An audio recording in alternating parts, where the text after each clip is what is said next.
All right, well, I picked myself up a real winner here. This is a 2006 GMC Sierra. This is Z71, so sort of a rare model. It's got 215,000 miles on it. It was in a front end accident, and there's a bunch of stuff going on here. And we should probably talk about that first before we get into all the other problems and the reasons that I bought it. All right, let's talk quickly about what happened here. I assume he hit something or something hit him on this side. This bumper mount is screwed up. This one is screwed up just on this side. Obviously there is no bumper. There is a bumper in the bed that's fine. It's a little bit rusted, but it's fine. So he must have got that from a junkyard. And with the amount of damage I can see here, this grill, this applique piece, this definitely is from a junkyard, and I'm assuming this hood is from a junkyard. This hood does close and lock. We also got some hanging lights over here and some bolts missing, and there's some issues. There's some issues here. Also, I'm going to take just a quick view underneath the hood, and I'm going to show you some of the interesting things I found when I popped it. All right. So right away, I took this off so you can get a better view. I've also started to work on this already, so if you see some things that are disconnected, that's me.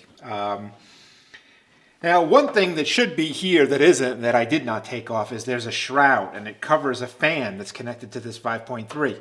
Now, there is no fan, but maybe you can see it or maybe you can't, but there is some sort of aftermarket fan that they've attached. And to control this fan, they have the motor from the old fan down here. This is ridiculous what's happening. There's also oil everywhere. I took off a skid plate that was down there. It was completely coated in oil.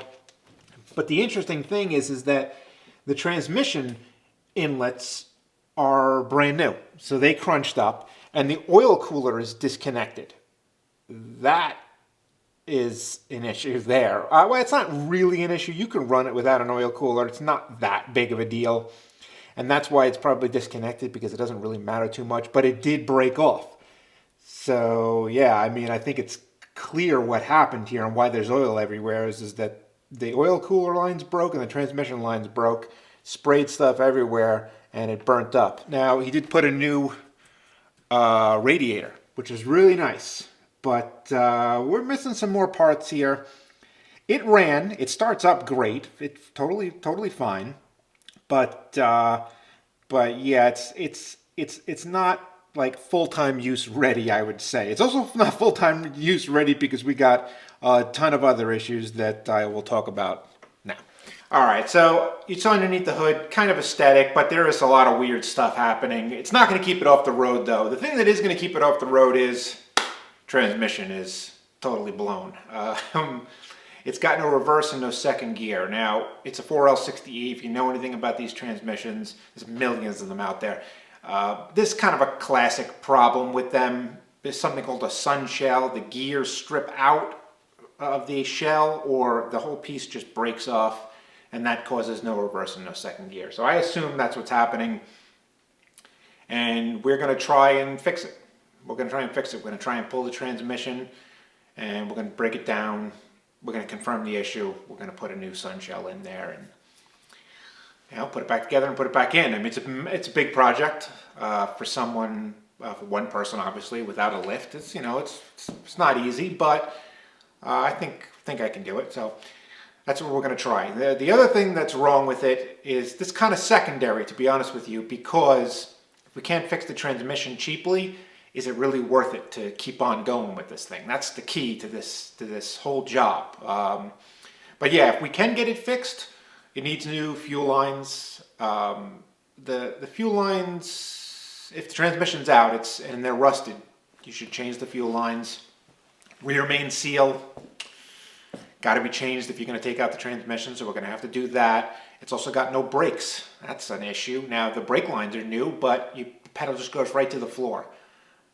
So that's a problem. We'll have to figure that out. It looks like the brakes all around, though. I took a wheel off over there, and they look new. It's got, the pads seem good, the rotors seem good, and the lines are new, but yeah, right to the floor. And what else we got here? We got an airbag light, probably from this accident. We got the pinned oil pressure gauge. That's not great. A back door can't open. It's just something happened. Maybe the handle popped off on the inside. We'll have to figure that out. The tailgate doesn't open. That's better than it not closing, but it doesn't open. Yeah, we got ABS lights on, classic, 2000 to 2006 issue. That those sensors or the actual ABS module gets screwed up. We got a ton of stuff going on, but the transmission is the big problem. And so why did I buy this giant piece of junk here, right? Well, first, let me tell you what I paid for. It's not going to convince you that I made a smart purchase here, but I paid $1,400, $1,000 for the truck, and $400 for a tow. Now, that seems like a lot of money, to be honest with you, right? But the main reason that I did, well, just two main reasons that I bought it. The first is that other than this rocker right here, which you can probably see is rusted out, other than that, the car is basically rust-free. For up here. The frame's got some service rust on it, not really a big deal at all. The bed is great. It's absolutely great. The wheel wells are great.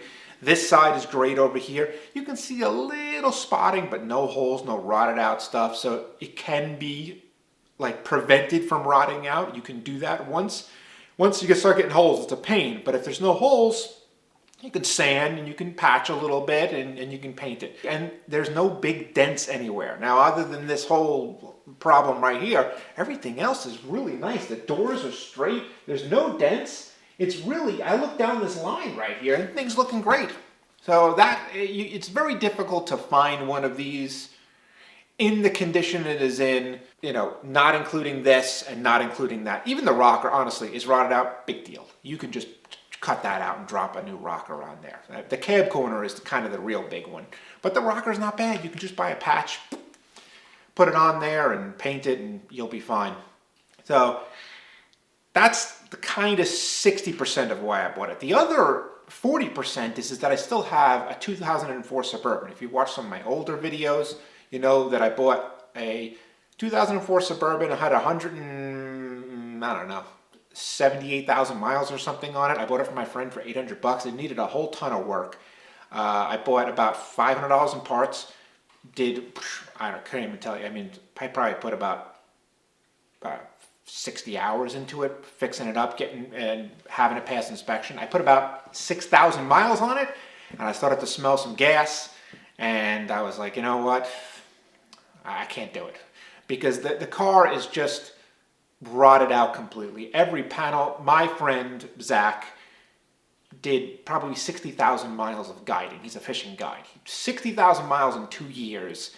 And it's tough on a car. It really, really is. It's tough on a car. Those boat ramps are rough. So every panel's got dents on it, rust everywhere. The frame is rusted. It's bad news. But mechanically, beyond the fuel lines clearly, because I smelled gas, and the fuel pump, and possibly the fuel tank, it's great. The transmission's great, the engine's great, a whole bunch of other parts that I put on that are brand new are great. Two other things I forgot to tell you. It's got no AC, it's got no heat. That's not really a big deal. We can figure it out. So if I run into a major problem with, say, the transmission or the engine, right, I can pull that stuff. I can pull that stuff in the Suburban because I'm not fixing it. It's too far gone.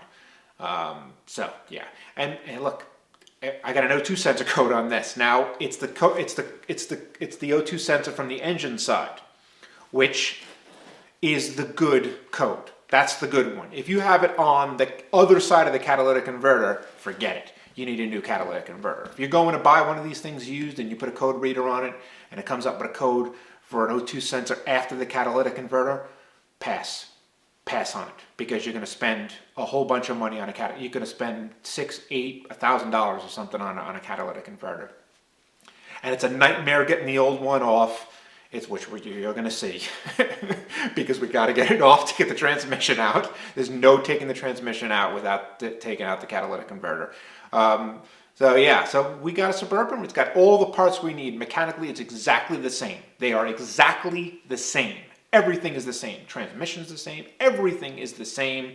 For instance, I put on a new tensioner and AC belt. That's a classic problem that happens. That tensioner freezes up, breaks the belt. I put a new one on the Suburban.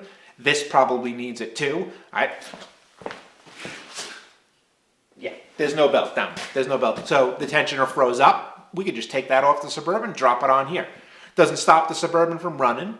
You don't destroy the Suburban. Now, if you pull the transmission, it's over. But we'll see, we're trying to fix this one. So that's it. That's the big reason that I got this. It's a good winter project. If this thing's all fixed up nice and I don't really put too much money into it mechanically, when it's done, if all this is all fixed up nice and this rocker's fixed up here, rust-free, this is a $6,000 truck, something like that, $5,500. So, I mean, I would say something like that. So if we spend a total of $3,000, hey, that's a pretty good deal. And then who knows what we do? Maybe we use it for a while, or we trade it for something else, a new project, and we just keep trading maybe, and we see what happens. Or you sell and you buy a new project. That's where we're at right now. This is a big one. It's a monster one, but I think it's going to be really cool when it's done. So let's see what happens. All right, so videos. Let's talk about videos because there's a bazillion that need to be done. We got to pull the transmission. We got to break it down. We got to try and fix it. We got to try and get it back in. But in between that, we got to do the fuel lines. We got to do the rear main seal. I'll probably find something else that needs to be done. So we got a bunch of videos. As far as the transmission videos, I'm going to try and pull it, break it down, see what I need to buy, if I need to buy anything beyond the shell, and we'll wait for those parts to come in. We'll put it back together, and then we'll get it in. So I don't know, maybe that's 3 videos for the transmission. I would hope that it doesn't go beyond 4. I can't really, if I do a put it together and I put it in as 2 separate videos, which is not bad because some people might want to see that just the putting it in as a separate video just for SEO reasons or whatever, algorithm reasons. So that's what we're shooting for. But yeah, we got a ton of. Then we got to figure out the brakes. Then we got to do all that. This is a monster project, and it's going to be a ton of videos. So, all right. Well, wish me luck. I'll catch you on the next one. See ya.